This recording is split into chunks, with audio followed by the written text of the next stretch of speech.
और हरियाणा कांग्रेस की पहली लिस्ट जारी हुई है। इस वक्त की बड़ी खबर आपको बता दें, कांग्रेस ने प्रत्याशियों की पहली लिस्ट जारी कर दी है। इस वक्त बड़ी खबर आ रही है, आपको बता दें कि सीटों पर उम्मीदवारों की पहली लिस्ट कांग्रेस ने जारी कर दी है। जहां इस वक्त बड़ी खबर आ रही है, आपको बता दें कि हरियाणा कांग्रेस ने उम्मीदवारों की पहली लिस्ट जारी कर दी है। हरियाणा कांग्रेस ने अपने उम्मीदवारों की पहली लिस्ट जारी कर दी है। इस वक्त बड़ी खबर आ रही है, प्रत्याशियों की पहली लिस्ट जारी की है कांग्रेस ने। 31 सीटों पर उम्मीदवारों की पहली लिस्ट कांग्रेस ने जारी कर दी है। जी हां, इस वक्त बड़ी खबर आ रही है, आपको बता दें कि हरियाणा कांग्रेस ने अपनी पहली लिस्ट जारी कर दी है। उम्मीदवारों की पहली लिस्ट है, प्रत्याशियों की पहली लिस्ट है। 31 उम्मीदवारों की यह लिस्ट है जो कांग्रेस ने जारी की है।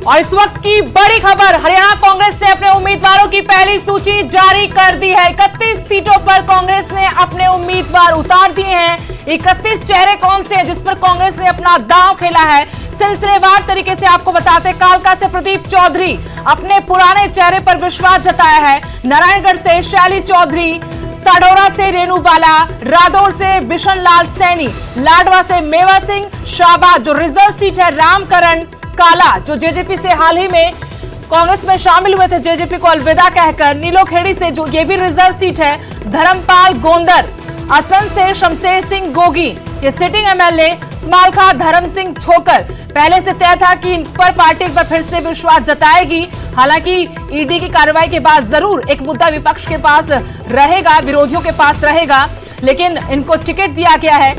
खरखोदा से जयवीर सिंह, सोनीपत से सुरेंद्र पवार, गोहाना से जगबीर सिंह मलिक, बड़ौदा से इंदुराज सिंह, जुलाना से विनेश फोगाट। जुलाना से नाम तय हो गया है विनेश फोगाट का। आज ही पार्टी में शामिल हुई थी बजरंग पूनिया के साथ जुलाना, जो कि यहीं पर उनका ससुराल है। यहां से विनेश फोगाट चुनाव लड़ती हुई नजर आएंगी। सफीदों से सुभाष गंगोली को टिकट दिया है। कालावाली से शीशपाल सिंह, ये भी रिजर्व सीट है।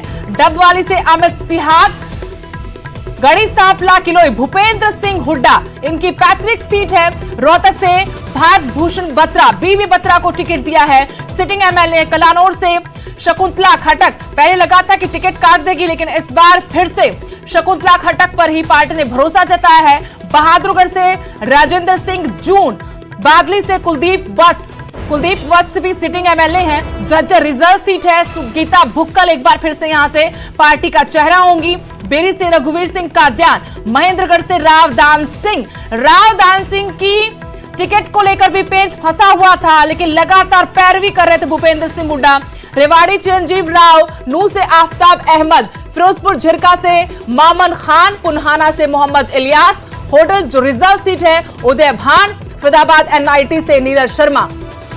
ये 31 नाम वो नाम है जिन पर कोई संशय नहीं था कि इनको टिकट नहीं दी जाएगी, सिर्फ एक दो नामों को छोड़कर, वरना यह तय था कि इन चेहरों पर एक बार फिर से कांग्रेस भरोसा जताएगी। जुलाना सीट पर जरूर नया चेहरा जो हाल ही में आज सुबह ही कांग्रेस में शामिल हुआ, ओलंपियन रेसलर विनेश फोगाट को टिकट दिया है, लेकिन बाकी सभी वही चेहरे मोहरे जिन पर पार्टी ने एक बार फिर से विश्वास जताया है। सुरक्षित सीटें हैं कांग्रेस के लिए, जहां 31 नामों की घोषणा फिलहाल हुई है। कालका से प्रदीप चौधरी एक बार फिर से कांग्रेस ने चुनाव मैदान में उतारा है।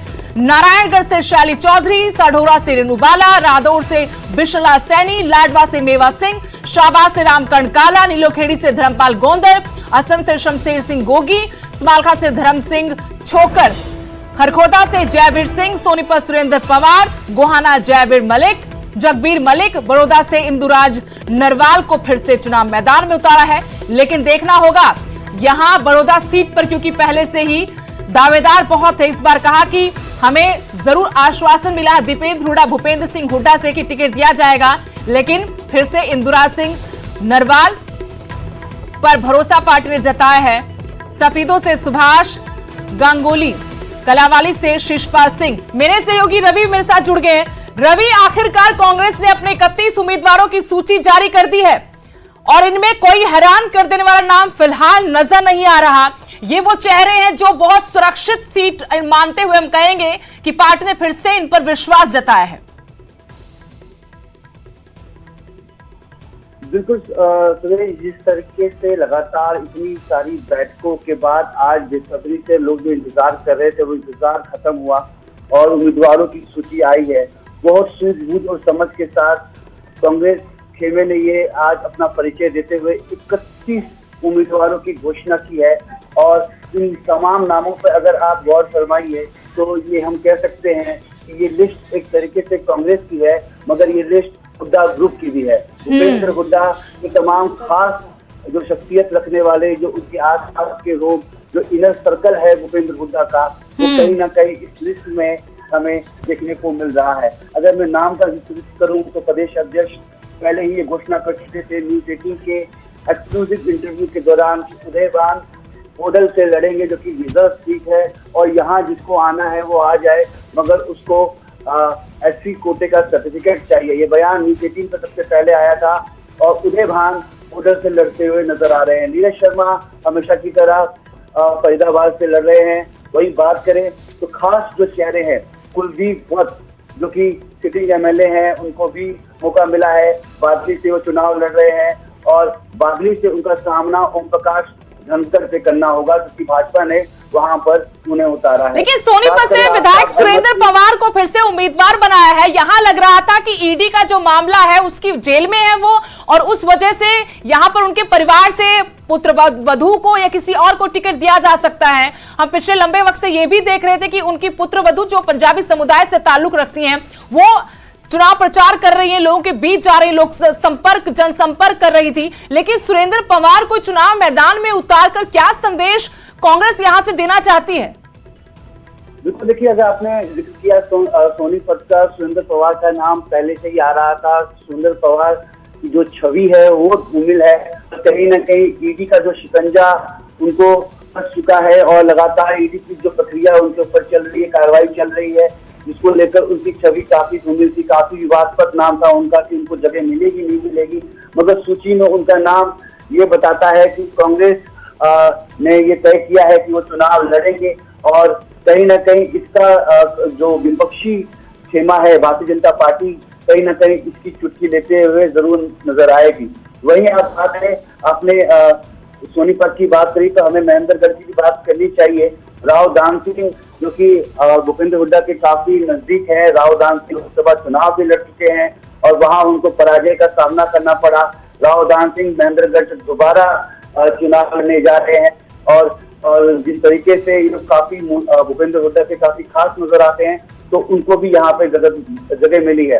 तो बात करें मामन खान, अहमद और मोहम्मद इलियास, ये तीनों जो कहीं ना कहीं एक मुस्लिम बहुमूल्य जो वोट बैंक को कहीं ना कहीं प्रभावित करते हैं, अपने क्षेत्र में अच्छी पकड़ रखते हैं। शायद कांग्रेस आलाकमान ने उनको दोबारा ये मौका दिया है। ये विनिंग एमएलए हैं और विनिंग एमएलए को प्राथमिकता देते हुए कहीं ना कहीं कांग्रेस नजर आ रही है। तो जिस तरीके से चिंतन मंथन हुआ, विचार विमर्श हुआ, लंबी बैठकें हुई, स्क्रीनिंग कमेटी की बात करें तो 5 दौर की स्क्रीनिंग कमेटी की बैठक हमने देखी। सब कमेटी की बात करें तो सब कमेटी 2 बार कमेटी ने बैठक की है, लगातार 8-8 घंटों की बैठक। सीईसी की 3 बैठकें हो चुकी हैं। उसके बाद 31 नाम कहीं ना कहीं थोड़े कम जरूर है, क्योंकि जो टिटारती है काफी लंबे समय बहुत फूंक कर कांग्रेस कदम रख रही है। रवि, जो लिस्ट आई है 31 उम्मीदवारों की, अगर बारीकी से नजर डालेंगे तो साफ हो रहा है कि कांग्रेस बहुत फूंक कर कदम रख रही, कोई भी ऐसा काम नहीं करना चाहती जिससे बगावत हो, पार्टी को नुकसान हो। कांग्रेस मानकर चल रही है कि एंटी इनकम्बेंसी है, उसका फायदा उसे उठाना है। ऐसे में 31 नामों में कोई भी ऐसा नाम नहीं है जिस पर किसी को आपत्ति ज्यादा होनी चाहिए। जाहिर सी बात है कि यहां पर 31 नामों में वही नाम, वही चेहरे मोहरे, और हम ये भी देख रहे थे कि ये खबरें थी कि कुछ ऐसे सिटिंग विधायकों की टिकट कट सकती है। लेकिन उनमें भी शकुंतला खट्टक, राव दान सिंह, इनको टिकट थमा दिया पार्टी ने, और हम नू में देख रहे हैं कि तीनों सिटिंग एमएलए को फिर टिकट दे दिया। बिल्कुल, देखिए सिटिंग एमएलए के साथ जाना इसलिए लाजमी कहीं ना कहीं कांग्रेस के लिए है, क्योंकि कांग्रेस को वहां पर जीत हासिल हुई और कहीं ना कहीं एक बीजेपी वापस उतारने की कोशिश और कवायद में कांग्रेस यहाँ नजर आ रही है। हम बात करें जुलाना की, जुलाना में विनेश फोगाट ने आज ही दामन थामा है कांग्रेस का, और उनको आज उनकी टिकट में, उनकी सूची में उनकी जगह मिली है। कहीं ना कहीं कह सकते हैं कि कुश्ती के रण में तो वो जरूर कामयाब हुई हैं, मगर राजनीति के चुनावी रण में वो कितनी कामयाब होती हैं, उनके लिए एक बड़ी जिम्मेदारी और बड़ी चुनौती है, क्योंकि कई बार खिलाड़ियों को और फिल्म अभिनेताओं को जनता नकार भी देती है, और कई बार खिलाड़ियों और जनता को माफ कीजिए, खिलाड़ियों और फिल्म अभिनेताओं को जनता सर पे भी बिठा लेती है। तो ऐसे में इनके लिए काफी चुनौती होगी। विनेश फोगाट को मौका मिला है और देखना ये होगा कि किस तरीके से जनता जनार्दन उनको स्वीकारती है। बिल्कुल बिल्कुल, एक बार फिर से वो सूची बताना चाहेंगे दर्शकों को रवि। ये सूची हम दिखा भी रहे हैं, थोड़ी देर बाद फोटो के साथ वो नाम जगह आपको बताएंगे। दर्शकों को बता दें कि रोहतक सीट की महम सीट जो थी, कांग्रेस ने उसको होल्ड पर रखा है। मुख्यमंत्री बनने की चाहत लेकर जो अभी पूरे तरीके से पार्टी कमान संभाल रहे हैं पूर्व से भूपेंद्र सिंह हुड्डा, गढ़ी सांपला किलोई से एक बार फिर से उम्मीदवार हैं। रोहतक से भात भूषण बत्रा को टिकट दिया है। कलानौर से शकुंतला खट्टक तीसरी बार उम्मीदवार पार्टी की। कांग्रेस ने 31 उम्मीदवारों के नामों का ऐलान किया है। साढौरा से रेणु बाला को टिकट दिया है। रादौर से विश्वराज सैनी को दोबारा टिकट। जगाधरी और यमुनानगर से उम्मीदवारों के ऐलान अभी नहीं किए गए हैं। लेकिन करनाल से कांग्रेस ने अपने पुराने चेहरों पर ही दांव खेला है। करनाल के असम से कांग्रेस विधायक शमशेर सिंह गोगी फिर चुनाव मैदान में है। नीलोखेड़ी से धर्मपाल गोंदर को भी टिकट मिला है। तो बहुत ज्यादा बदलाव, ये सुरक्षित सीटें हम कहेंगे। मेरे सहयोगी अंकित मेरे साथ जुड़ गए हैं। अंकित, कांग्रेस ने अपने 31 उम्मीदवारों के नामों का ऐलान कर दिया, लेकिन कोई भी चौंकाने वाला नाम नजर नहीं आ रहा, जिससे यह साफ होता है कि कांग्रेस इन्हें अपना सबसे मजबूत चेहरा मान रही थी। हालांकि राव दान सिंह को लेकर, शकुंतला खट्टक को लेकर जरूर ये लग रहा था कि यहां थोड़ा सा हो सकता है पेंच फंसा हुआ है, लेकिन हम ये भी जानते हैं कि पूर्व से भूपेंद्र सिंह हुड्डा के बेहद करीबी हैं, वो पैरवी कर रहे थे, तो इनको भी टिकट दे दिया।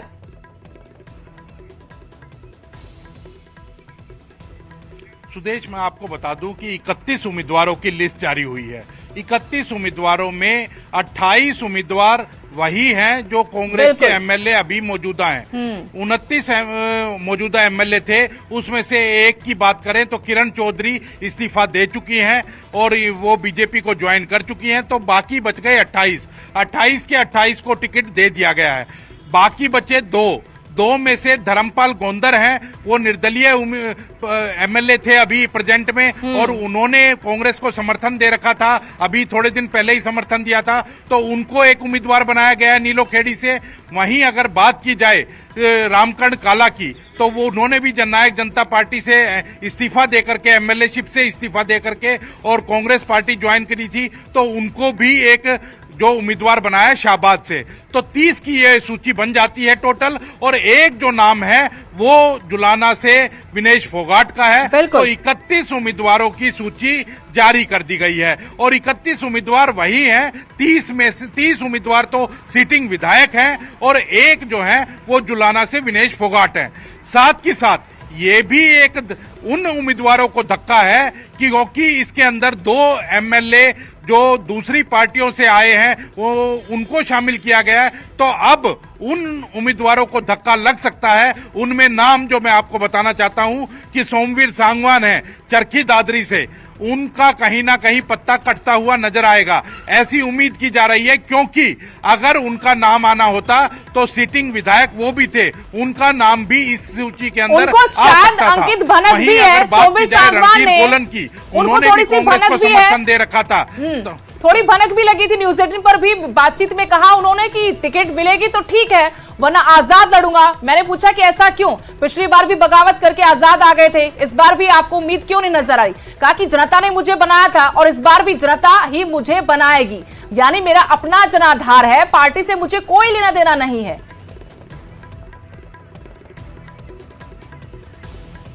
बिल्कुल सोमवीर सांगवान की जहां तक बात है, उसके बाद नंबर आता है रणधीर गोलन का। उन्होंने भी कांग्रेस को समर्थन दे रखा था, लेकिन उनका भी नंबर नहीं लगा है। तो मान लिया जाए कि पुंडरी से जो है उनको भी टिकट नहीं मिल रहा है। वहीं अगर बात की जाए जो कल ही ज्वाइन किया है कांग्रेस को बीजेपी के जो सिटिंग एमएलए थे लक्ष्मण नापा, उनका भी टिकट मान लिया जा सकता है कि उनको भी टिकट नहीं दे रही है पार्टी, वरना सिटिंग एमएलए वो भी थे, उनको अगर टिकट देना होता तो इसी लिस्ट में उनका भी नाम आ सकता था। तो इस तरह से लगाया जा सकता है अनुमान कि जो सिटिंग विधायक थे, अगर सिटिंग विधायकों को ही टिकट दिया गया है, 30 विधायकों को टिकट दे दिया गया है और एक विनेश फोगाट को टिकट दिया गया है, तो कहीं ना कहीं कांग्रेस जो है वो फूंक फूंक कर कदम रख रही है। बिल्कुल बिल्कुल अंकित, आपके पास आएंगे और बातचीत आपसे करेंगे, विश्लेषण करेंगे तमाम सीटों का भी, क्योंकि कांग्रेस के से पहले बीजेपी अपने उम्मीदवार उतार चुकी है। केवल ढींगरा जी हमारे साथ मीडिया प्रभारी हरियाणा कांग्रेस वो जुड़ गए फोन लाइन से। केवल ढींगरा जी, सबसे पहले तो स्वागत है आपका न्यूज 18 पर। जी नमस्कार। आखिरकार इंतजार खत्म हो गया, आप लोगों का भी, जनता का भी, हमारा भी। 31 सीटों पर कांग्रेस ने अपने उम्मीदवार उतारे हैं। 31 में से 30 सिटिंग एमएलए, 2 दूसरी पार्टी से, बाकी आपके और एक जुराना से विनेश फोगाट। बहुत फूंक फूंक कर कदम रख रही कांग्रेस, साफ नजर आ रहा है, कोई कहीं पर कोई चूक नहीं चाहती। नहीं, देखिए ये बात बिल्कुल क्लैरिटी में है कि हम जिताऊ उम्मीदवार को भी देख रहे हैं और जो हमारे एमएलए हैं वो बहुत जुझारू रूप से हर इलाके में काम कर रहे थे।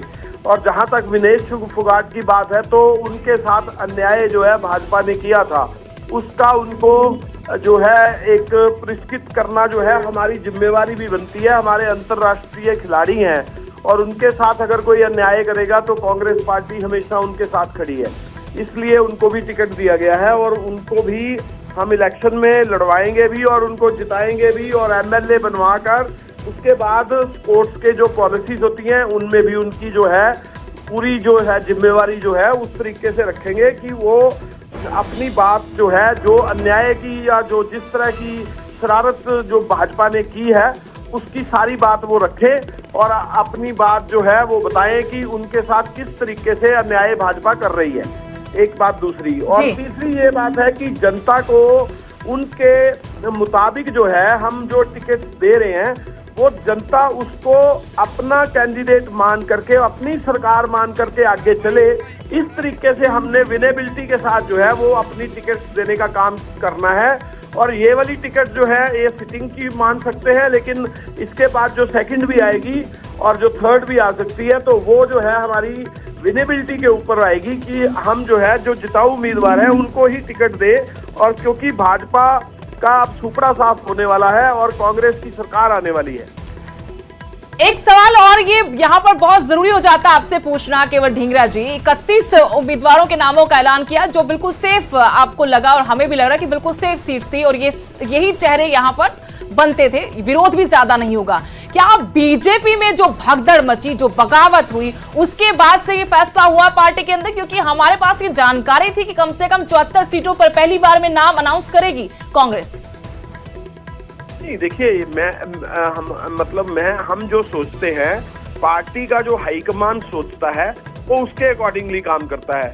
हम जो क्यास लगाते हैं कई बारी वो चीज नहीं होती है, लेकिन जो पार्टी अपने तरीके से काम करती है उन्होंने अपने तरीके से जो है इस तरीके से काम किया। मैंने पुराने इलेक्शन भी देखे हैं, 2019 का भी देखा है, 2014 का भी देखा है और 2009 का भी देखा है, 5 का भी देखा है और 2000 का भी देखा है। मुझे मालूम है कि किस तरह से टिकटों का बंटवारा होता है, किस तरह से अनाउंस होती है और मुझे बाकी पार्टियों का भी पता है। चाहे उस समय ओम प्रकाश चौटाला INLD पार्टी ज्यादा हुआ करती थी, उसके बाद भाजपा तो 2014 के बाद ही सत्ता में ज्यादा आई।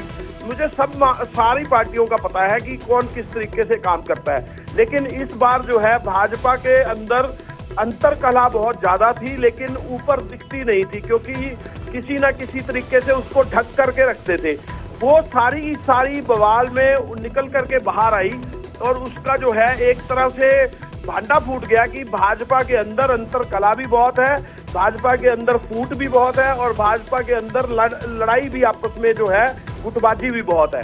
ये क्लैरिटी में समझ आई। हाँ, लेकिन बात हमेशा कांग्रेस की होती रही, तो हम भी 10 साल से लगातार इस बात का जवाब देते रहे कि देखिए कांग्रेस का सिस्टम भाजपा जैसा खराब नहीं है जी। हम बिल्कुल अपने तरीके से काम करते हैं, पार्टी की हाईकमान बड़े तरीके से काम करती है, क्योंकि कांग्रेस बहुत बड़ी पार्टी है।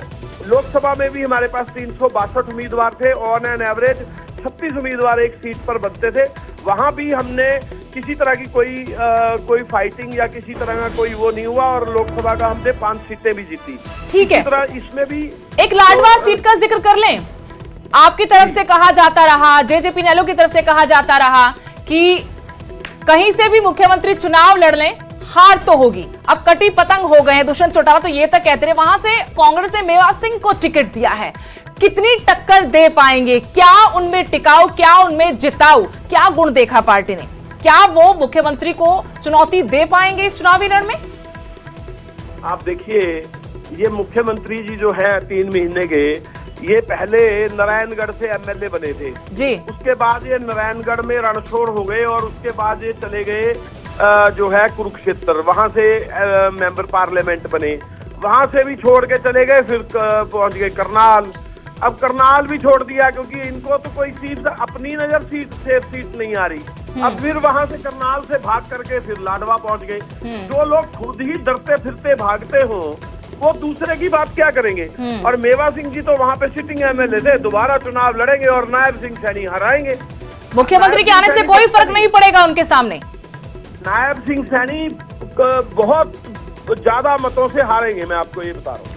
जुलाना की बात करते हैं केवल सिंह ढींगरा जी, क्योंकि जुलाना सीट पर विनेश फोगाट को, जो आज सुबह ही कांग्रेस में शामिल हुई हैं, उनको टिकट दिया है। हम लोगों को पहले से मालूम था कि अगर कांग्रेस में शामिल होंगे, चुनाव लड़ेंगी, तो जुलाना सीट उनके लिए बहुत सेफ सीट होगी। उनका ससुराल है और माहौल है। इस वक्त हरियाणा में महिला पहलवानों को लेकर, विनेश फोगाट को लेकर भावनाएं हैं लोगों की। लेकिन बीजेपी कहती है कि पहले वो देश की बेटी थी, अब कांग्रेस की बेटी हो गई। ओछी राजनीति कर रही है कांग्रेस। ये आज मुख्यमंत्री ने कहा कि ओछी राजनीति पहले भी करती रही है और अभी भी कर रही है। खिलाड़ियों के नाम पर, कभी सैनिकों के नाम पर, इसी तरीके से कांग्रेस ओछी राजनीति करती है। आप देखिए, जिस तरह से बबीता फोगाट जी को इन्होंने टिकट दी, तो क्या वो राजनीति कर रही थी? योगेंद्र पहलवान को सोनीपत से टिकट दी, तो वो क्या राजनीति कर रहे थे? और संदीप सिंह को कुरुक्षेत्र से टिकट दी, तो वो राजनीति कर रहे थे? ये जो पेहवा से टिकट दी, तो ये शरारतपूर्ण तरीके हैं भाजपा के। भाजपा हमेशा प्रोपोगंडा और प्रपंच करती है और दूसरे को गलत कहती है, अपने आप को बहुत अच्छा बताती है। ये भाजपा नीति है। भाजपा शरारतबाजी पार्टी है। भाजपा झूठ भी बहुत बोलती है, क्योंकि ये झूठ के आंकड़े लेकर के आती है, पता नहीं कहां से लाती है। जितना मर्जी मोदी जी भी कहते हैं झूठ बोलो, झूठ बोलो, झूठ बोलो, इतना झूठ बोलो कि वो सच लगने लगे। ये जो है प्रपंच अब खत्म हो गए। जनता जो है बहुत समझदार हो गई, इसलिए जो है इनका जाना तय है और कांग्रेस पार्टी का आना भी तय है। चलिए, बहुत बहुत शुक्रिया केवल सिंह ढींगरा जी हमारे साथ बातचीत करने के लिए। केवल ढींगरा जी ने बताया कि कांग्रेस पहले से ही तैयार थी और 31 नामों का जो ऐलान किया है, वो हम सूची आपको बता रहे हैं। मेरे से अंकित दानी, तो वहीं धर्मवीर शर्मा मेरे साथ इस वक्त जुड़े हुए हैं। धर्मवीर, गुरुग्राम जिले की अगर बात करते हैं, 4 सीटें होल्ड कर दी। अहिरवाल में रावदान सिंह पर फिर से एक बार भरोसा जताया है, जिसकी टिकट को लेकर लग रहा था कि कुछ अभी 19-20 हो सकता है, लेकिन लगता है कि भूपेंद्र सिंह हुड्डा की पैरवी काम कर गई। और बादली सीट का हमने पहले ही बता दिया था कि कुलदीप वत्स कहीं नहीं जाने वाले, वो एक बार फिर से टिकट हासिल कर चुनावी रण में नजर आएंगे और आएंगे भी। बिल्कुल, देखिए दक्षिण हरियाणा में अगर मैं बात करूं तो जो 3 सीटें मेवात की हैं, उन तीनों पे जो मौजूदा विधायक थे कांग्रेस के, उनको टिकट दे दी गई है। इसी तरह से जो बादली से विधायक थे कुलदीप वत्स, उनको टिकट दे दी गई है। महेंद्रगढ़ से रावदान सिंह विधायक थे, उनको टिकट दे दी गई है। और रेवाड़ी से चिरंजीव राव, जो कि कैप्टन अजय सिंह यादव के बेटे हैं, उनको टिकट दे दी गई है। इसके अलावा सभी सीटों को होल्ड किया गया है, किसी को भी सीट टिकट नहीं दी गई है। खासतौर से गुरुग्राम को लेकर काफी चर्चा थी, उन सब सीटों को होल्ड किया गया है। पूरे जिले में से जो 4 विधानसभा है, किसी को टिकट नहीं दी गई है। ठीक इसी तरह से रेवाड़ी की जो अगर हम बात करें जिले की, तो रेवाड़ी को छोड़ दे तो उसकी बाकी 2 हैं, कोसली और बाउल, उनको किसी को टिकट नहीं दी गई है। ठीक इसी तरह से महेंद्रगढ़ की अगर हम जिले की बात करें तो महेंद्रगढ़ के अलावा जो बाकी जो सीटें हैं उन पर किसी को भी टिकट नहीं दी गई है। जो मौजूदा विधायक थे उन पर दोबारा से दांव खेला है कांग्रेस ने, उनको एक तरह से टिकट दोबारा से दी है। लेकिन जो नए चेहरे खासतौर से जो शामिल हुए थे भाजपा को छोड़ के कांग्रेस के अंदर, या फिर जो निर्दलीय थे वो जो कांग्रेस में शामिल हुए थे, उनमें से किसी को अभी टिकट नहीं मिली है। सभी सीटों को होल्ड किया गया है और उसको लेकर के अब कहीं ना कहीं रस्साकसी ये है कि क्योंकि पहले से ही जिस तरह से भाजपा की पहले लिस्ट आई तो उसमें काफी भगदड़ मची थी, काफी लोगों ने भाजपा को छोड़ा था।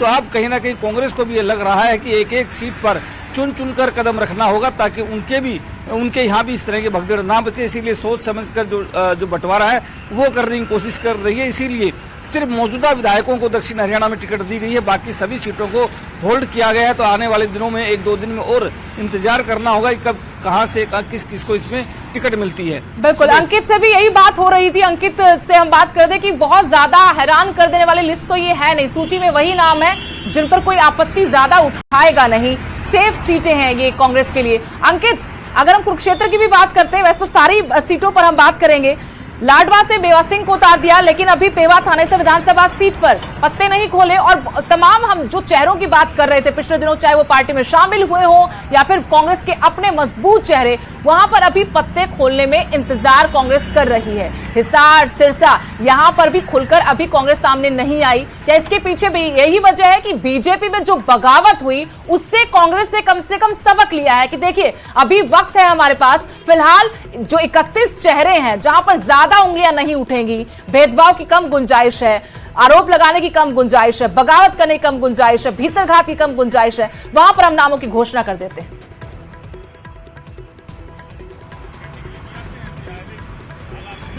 मैंने जैसा कि पहले भी बताया कि ये लिस्ट जो आई है इसको एक लाइन के अंदर वेरीफाई किया जा सकता है, एक लाइन में ही इसको पढ़ा जा सकता है, और वो ये है कि सिटिंग विधायकों को टिकट दे दी गई है। 28 सिटिंग विधायक कांग्रेस के हैं और जो 2 विधायक जो हैं वो कांग्रेस में शामिल हुए हैं, वो भी सिटिंग थे, एक निर्दलीय थे, एक जजपा से थे, तो 30 की ये सूची बनती है। एक विनेश फोगाट का नाम जुड़ गया, 31 नाम ये हो गए हैं। जुलाना से जो विनेश फोगाट का नाम जुड़ा है उससे कहीं ना कहीं अब देखना होगा कि परमिंदर ढुल जो कि प्रबल दावेदार थे और इनेलो से उन्होंने कांग्रेस ज्वाइन की थी और लगातार 5 साल तक कांग्रेस में काम किया, और उनके बेटे रविंदर ढुल हैं, सीनियर लॉयर हैं, वो भी कांग्रेस की रणनीति बनाते हुए हरियाणा में नजर आते थे। अब वो क्या करेंगे, वो क्या कदम उठाएंगे, क्योंकि वो काफी समय से टिकट का इंतजार कर रहे थे। अब उनका टिकट कट गया है क्योंकि वहां से विनेश फोगाट को टिकट दे दिया गया है, तो एक सवाल तो वो उठता है। वहीं अगर नीलोखेड़े की बात की जाए तो धर्मपाल गोंदर को टिकट दे दिया गया है, तो धर्मपाल गोंदर से अब जो कांग्रेस के नेता, जो नीलोखेड़ी से अब जो कांग्रेस के नेता लगातार तैयारी कर रहे थे, अब उनका क्या होगा, तो वो क्या कदम उठाएंगे। लेकिन और शाहबाद की अगर बात करें तो शाहबाद में कांग्रेस के पास कोई ज्यादा बड़ा चेहरा था नहीं। रामकंड काला जो है उनको ही पिछली बार भी अगर 2019 की बात करें तो 2019 में भी रामकंड काला कांग्रेस से ही टिकट मांग रहे थे, लेकिन कांग्रेस से जब टिकट नहीं मिला था तब उन्होंने जननायक जनता पार्टी का दामन थामा था और जननायक जनता पार्टी से टिकट ली थी और वो विधायक बन गए थे। लेकिन अब जब 5 साल हो गए हैं तो फिर उन्होंने जननायक जनता पार्टी को अलविदा कह करके और फिर से कांग्रेस का दामन थामा और कांग्रेस से टिकट पाने में वो सफल रहे हैं। कहीं ना कहीं इस लिस्ट के अंदर तो कोई विरोध ऐसा अच्छा खासा दिखता नहीं है, क्योंकि किसी एक और यहाँ पर अंकित आपसे सवाल करना चाहती हूँ। कांग्रेस ने ईडी के मामलों में फंसे 3 चेहरों को भी चुनाव मैदान में उतारा है। सुरेंद्र पवार हो, धर्म सिंह छोकर हो, या फिर इसके अलावा हम राव दान सिंह की बात कर लें, इनको उतारकर कांग्रेस क्या संदेश देना चाहती है? जैसा कि कांग्रेस ने पहले भी कई बार सड़कों पर उतरकर कहा कि ईडी सीबीआई का बीजेपी हमारे खिलाफ गलत इस्तेमाल कर रही है, क्या इन चेहरों को फिर से टिकट देकर कांग्रेस एक बार फिर से इसी मुद्दे के साथ जाना चाहेगी, ये साबित करना चाहेगी कि सत्ता में बैठी पार्टी ईडी सीबीआई का गलत इस्तेमाल करती है, हमारे नेता पाक साफ हैं?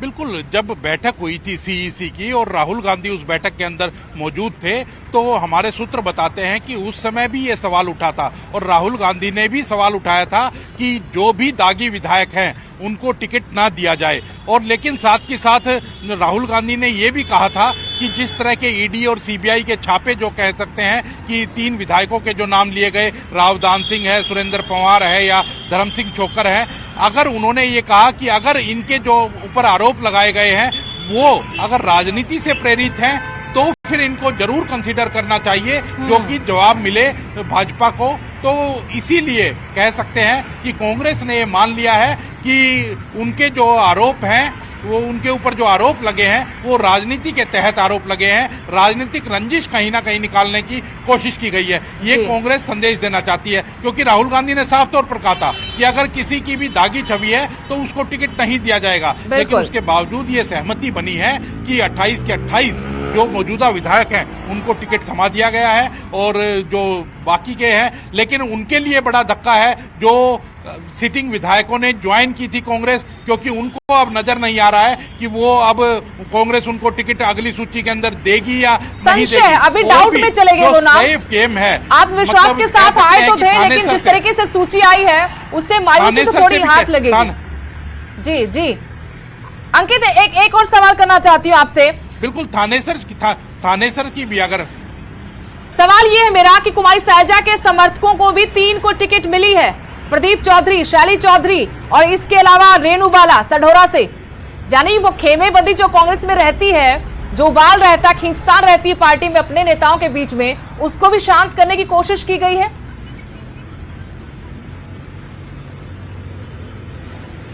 बिल्कुल, वो कुमारी शैलजा के समर्थक जरूर हैं, लेकिन जब सिटिंग गेटिंग का फार्मूला ही कांग्रेस ने अपना लिया है तो उसमें उनकी टिकट नहीं कट सकती थी। वो बेशक रणदीप सुरजेवाला के समर्थक हों, शैलजा के समर्थक हों, भूपेंद्र सिंह हुड्डा के समर्थक हों, किसी के भी समर्थक हों, क्योंकि सिटिंग गेटिंग का फार्मूला कांग्रेस ने अपनाया है और उसी के तहत टिकट दिए गए हैं। मैं जो बात कह रहा था कि थानेसर से अशोक अरोड़ा का नाम 100% फाइनल है और थानेसर से अशोक अरोड़ा को ही कांग्रेस ने टिकट देना है, और इसके बावजूद भी इस सूची के अंदर उनका नाम नहीं दिया गया, क्योंकि सीटिंग को ही कांग्रेस टिकट देना चाहती थी इस सूची के अंदर, और 30 विधायकों को दी गई है। और एक जो नाम, क्योंकि वो बड़ा चर्चित नाम था और लगातार उसको लेकर के चर्चा हो रही थी, तो केवल एक विनेश फोगाट का जो नाम है वो इसके अंदर जोड़ा गया, वरना कोई भी ऐसा नाम नहीं जोड़ा गया जो 100% फाइनल है कि उनको टिकट मिलेगी ही मिलेगी, उसके बावजूद भी उस नाम को सूची के अंदर नहीं जोड़ा गया। जी बिल्कुल अंकित, और धर्मवीर भी हमारे साथ लगातार बने हुए। धर्मवीर, 31 नामों की सूची आई है अभी कांग्रेस की तरफ से, जिनमें से 5 महिलाओं के नाम भी हैं, और हम लगातार ये सुन रहे थे भूपेंद्र सिंह हुड्डा के मुंह से, दीपेंद्र हुड्डा के तरफ से भी, कि महिलाओं को और युवाओं को तरजीह दी जाएगी इस बार जब टिकटों का बंटवारा होगा तो। बिल्कुल, देखिए ये बात जरूर कही थी दीपेंद्र हुड्डा ने भी और भूपेंद्र सिंह हुड्डा ने भी कि सभी को तरजीह दी जाएगी, हर वर्ग का ख्याल रखा जाएगा। लेकिन अभी चूंकि फाइनल लिस्ट नहीं आई है, महज 31 लोगों की ही लिस्ट आई है, तो उसमें जाहिर सी बात है कि 5 महिलाएं हैं। लेकिन जब पूरी 90 की 90 के विधानसभा सीटों पर लिस्ट जारी हो जाएगी, उस वक्त देखना होगा कि इन दोनों नेताओं के बयान में कितना दम था और क्या ये अपने उन बयानों पर खरे उतरे हैं, क्योंकि बहुत से युवा चेहरे इस वक्त जो है चुनाव लड़ने की कोशिश में है, चाहे वो दक्षिण हरियाणा में हो, चाहे दूसरी इलाकों में ही क्यों ना हो। और इसी तरह से महिलाएं भी बहुत सारी हैं जिन्होंने टिकटों को लेकर दावेदारी की थी। 2000 से ज्यादा आवेदन इस बार जो है कांग्रेस पार्टी को मिले थे, जिसमें दावा किया गया था कि सबसे ज्यादा आवेदन जो है कांग्रेस पार्टी को ही मिले हैं और वो चाहते हैं चुनाव लड़ना। तो इसलिए जाहिर सी बात है कि बड़ी चुनौती कहीं ना कहीं कांग्रेस के सामने भी है कि उन चेहरों में से किन चेहरों का चयन किया जाए, उन 90 चेहरों का, कि कहीं दोबारा से उनके साथ भी भाजपा वाली स्थिति ना आ जाए जिस तरह से भाजपा में हुआ है, उनके साथ कांग्रेस के साथ ना हो जाए। इसीलिए सिर्फ अब महज 31 नामों की लिस्ट जारी की गई है और ये वो नाम है जिन पर कोई विवाद नहीं है किसी तरह का और उन पर कोई ज्यादा विरोध होने की संभावना नहीं थी। इसीलिए उन्होंने पहली लिस्ट इस तरह से जारी की है ताकि कोई ऐसा मैसेज ना जाए कांग्रेस के लिए कि वहां पर भी भगदड़ है और वहां पर भी विरोधाभास है। तो ये मैसेज देने की कोशिश कहने की कांग्रेस ने की है। महज 31 लोगों की लिस्ट जारी करके, जिस तरह से भाजपा ने 67 लोगों की लिस्ट जारी की थी, उसके बाद जिस तरह के हालात बने, जिस तरह से लोगों के इस्तीफे आए, जिस तरह से विरोधाभास आया, जिस तरह से विरोध प्रदर्शन हुए, जिस तरह से नेताओं ने विरोध किया, उससे कहीं ना कहीं एक छवि बनी भाजपा की कि उनके जो नेता है वो उसी तीन की पार्टी से नाराज हैं और वो लगातार पार्टी को छोड़ रहे हैं। तो कांग्रेस ने कहीं ना कहीं उस डैमेज को कंट्रोल करने की कोशिश की है कि उनके साथ ऐसी स्थिति ना बने, उनके साथ ऐसा ना हो। इसलिए उन्होंने सोच समझकर महज 31 लोगों की पहली लिस्ट जारी की है और इसमें सिर्फ वो नाम है जिनके ऊपर कोई विवाद नहीं है। तो सुदेश अब देखना होगा कि जब 90 के 90 सीटों पर जब उम्मीदवार घोषित हो जाएंगे तो क्या उसमें युवाओं को और महिलाओं को प्रॉपर भागीदारी मिलेगी या नहीं मिलेगी। बिल्कुल, अभी तो हम जैसा कि लगातार बता भी रहे हैं अपने दर्शकों को कि 31 नामों में कोई भी ऐसा नाम नहीं जो हैरान किसी को कर दे या किसी दावेदार को परेशान कर दे, पार्टी के अंदर खलबली मच जाए। तो बहुत सोच समझकर कांग्रेस कदम रख रही है। इस बार लग रहा है कि ना सिर्फ वो अपनी तरफ से रणनीति बनाने में जुटी हुई है बल्कि जो विरोधी खेमा है उसकी गलतियों से भी सबक ले रही है। अंकित, मैं आपके पास आना चाहती हूं। 31 ही नाम सिर्फ, और हम जैसा कि बात कर रहे थे कांग्रेस के मीडिया प्रभारी से, उन्होंने भी कहा कि दूसरी और तीसरी लिस्ट भी हो सकती है। यानी कांग्रेस जिस तरीके से रणनीति बना रही है इससे साफ जाहिर हो रहा है कि कोई जल्दबाजी नहीं है, लेकिन कांग्रेस साथ में यह भी चाहती है कि अगर हमने जल्दबाजी की और कहीं हम थोड़ा सा भी चूक गए तो विरोधी इसका फायदा उठाएंगे और जो सत्ता की राह हम बता रहे कि बहुत आसान है, फिर इतनी डगर मुश्किल भी हो सकती जितनी हमें आसान आज नजर आ रही है।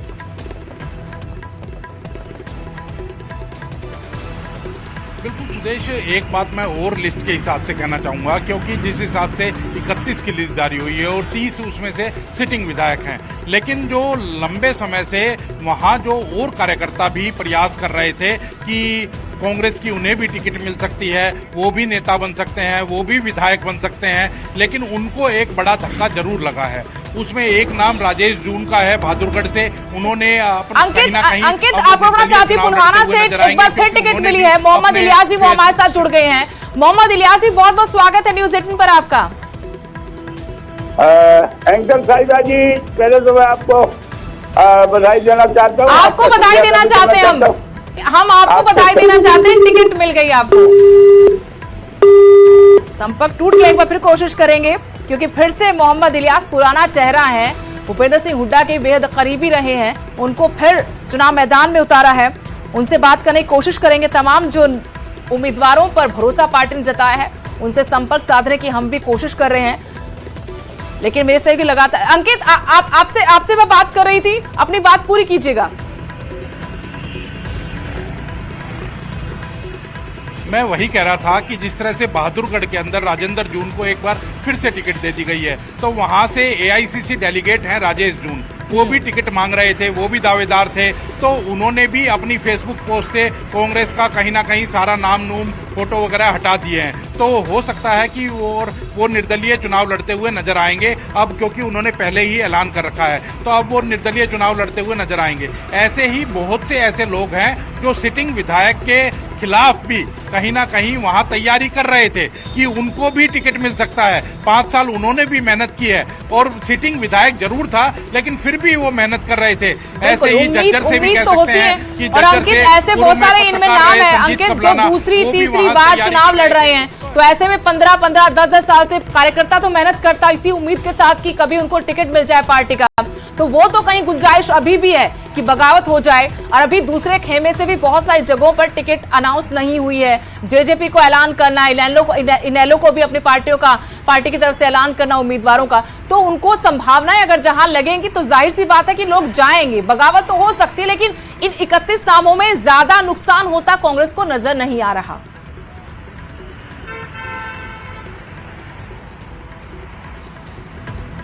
बिल्कुल, इसमें कोई दो राय नहीं है कि इन नामों के अंदर कह सकते हैं कि कांग्रेस को कोई ज्यादा नुकसान होता हुआ नजर नहीं आ रहा है, और क्योंकि एक सेफ गेम कांग्रेस की ओर से खेला गया है। लेकिन जैसे ही दूसरी सूची आएगी, तीसरी सूची आएगी, तो दावेदार एक एक सीट पर बहुत हैं, और कहीं ना कहीं कांग्रेस की ओर से एक आवेदन मांगे गए कि हर एक सीट के ऊपर अप्लाई किए करें लोग, और 2500 से ज्यादा लोगों ने अप्लाई किए।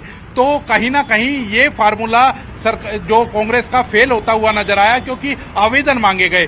जब सीटिंग गेटिंग का फार्मूला ही कांग्रेस को अपनाना था, तो कहीं ना कहीं जो 28 के अलावा जो सीटें थी उनके ऊपर आवेदन मांगे जाने चाहिए थे, क्योंकि सीटिंग गेटिंग का फार्मूला अपनाया कांग्रेस ने। 28 के 28 जो मौजूदा विधायक हैं उनको टिकट दे दिया गया है, लेकिन जो इस उम्मीद के साथ जिन कार्यकर्ता नेताओं ने, जो कांग्रेस के वर्कर्स हैं, कांग्रेस के नए नेता हैं, उन्होंने जब अप्लाई किया होगा तो उनको कहीं ना कहीं अब धक्का जरूर लगा होगा कि उनको, लेकिन एक उम्मीद जरूर जगी थी जब कांग्रेस ने आवेदन मांगे थे कि हर सीट के लिए आवेदन कीजिए, और आवेदन करने के बाद इंटरव्यू भी लेते हुए दीपक बाबरिया नजर आए और नेता नजर आए, लेकिन वो सारी एक्सरसाइज कहीं ना कहीं बेकार होती हुई साबित हो रही है। और जो है कांग्रेस के जो वर्कर हैं, उनको, जो 28 सीटों पर जो वर्कर हैं, उनको जरूर धक्का लगा है, क्योंकि सीटिंग गेटिंग का फार्मूला कांग्रेस ने अपनाया है। जी बिल्कुल बिल्कुल। और धर्मवीर, हम लंबा इंतजार कर रहे थे, बहुत देर तक इंतजार करना पड़ा, और हमें लग रहा था कि कम से कम 70 के आसपास तो ऐसे उम्मीदवार होंगे जिनका पहली लिस्ट में ही नाम आ जाएगा।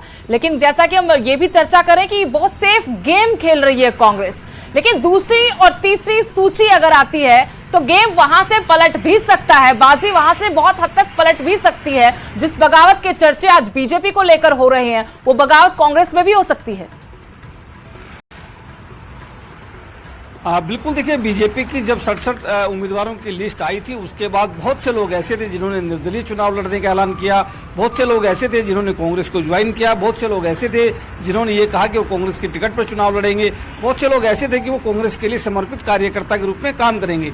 तो जाहिर सी बात है कि कांग्रेस का भी जो समीकरण है कहीं ना कहीं वो बदल गया, क्योंकि उससे पहले कांग्रेस लगातार ये दावा कर रही थी कि 70 से ज्यादा उम्मीदवारों पर उनकी चर्चा हो चुकी है, जो उम्मीदवार हैं वो फाइनल किए जा चुके हैं। लेकिन पिछले 2 दिन में जो घटनाक्रम हुआ है पूरे हरियाणा में, जहां बीजेपी ने 67 उम्मीदवारों की टिकटों की घोषणा की थी, वहां समीकरण बदले। उसके बाद ही जो कांग्रेस है उसने भी अपने आप को एक तरह से ये देखा है कि किन लोगों को दोबारा से टिकट दे सकती है, जो भाजपा से आई हैं या फिर दूसरी पार्टियों से आ रहे हैं, या फिर कहां पर अपने किसी उम्मीदवार को बदल सकती है। तो जाहिर सी बात है कि उसके ऊपर दोबारा से चर्चा करने के लिए पूरी कोशिश कांग्रेस की तरफ से की गई है, ताकि उसका कोई ऐसा मैसेज ना जाए कि उसकी यहाँ भी भगदड़ है। इसीलिए सिर्फ 31 नामों की घोषणा की थी, जहाँ कोई विवाद नहीं था। बाकी जो सीटें हैं, जो बाकी जो लिस्ट थी, उसको होल्ड कर लिया गया है। तब देखना यह होगा कि उन पर कब फैसला लेती है कांग्रेस, और उसके बाद स्थिति क्या कुछ बनती है।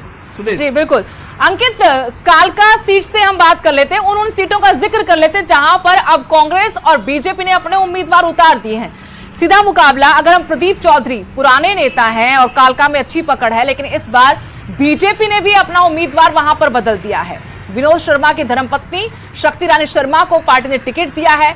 बगावत के सुर वहां पर हमें सुनाई दिए थे। लतिका शर्मा चाहती थी, पूर्व विधायक है, कि उनको तरजीह देते हुए टिकट दिया जाए। अब इस सीट पर क्या मुकाबला फिलहाल हम देख पा रहे हैं, हालांकि सिर्फ 2 ही पार्टियों के उम्मीदवारों का हम यहां पर जिक्र कर रहे हैं।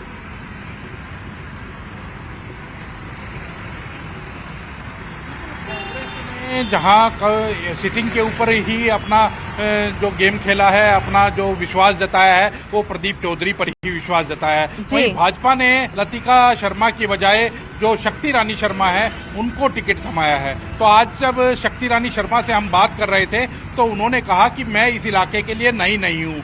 2014 में भी मैंने बतौर निर्दलीय कालका से विधानसभा का चुनाव लड़ा था, तो वहाँ के सब लोग मेरे से परिचित हैं और वो इलाका मैं बहुत अच्छे तरीके से जानती हूँ। और विनोद शर्मा, जो कि उनके पति हैं और हरियाणा जन चेतना पार्टी के संयोजक भी हैं, तो वो भी उस इलाके को बहुत अच्छे तरीके से जानते हैं। और हम देख रहे थे कि कार्तिकेय शर्मा, जो कि राज्यसभा के सांसद हैं और शक्ति रानी शर्मा के बेटे हैं, वो लंबे समय से कहें कि वो कालका में कहीं ना कहीं सक्रिय भी नजर आ रहे थे। तो अब देखना होगा कि मुकाबला किस तरह का रहता है, क्योंकि जिस तरह का प्रदीप चौधरी, अभी हमने जब वहाँ हमारा जो न्यूज़ 18 का विशेष कार्यक्रम जाता है, कहता है वोटर, उसके तहत जब लोगों से जाना था, तो लोगों ने भी यह कहा था, क्योंकि विपक्ष में थे प्रदीप चौधरी, तो इस वजह से ज्यादा काम वहां नहीं हो पाए हैं, क्योंकि विपक्ष में होने की वजह से सत्ता से पैसा कम आता है अमूमन। हालांकि बीजेपी ये दावा करती रही है कि सबका साथ सबके विकास के ऊपर हम चले हैं, लेकिन लोगों का कहना था कि यहाँ विकास कार्य कम हुए हैं। सड़कों की समस्या थी, वहीं पीने के पानी की समस्या थी, वहीं जो पानी जो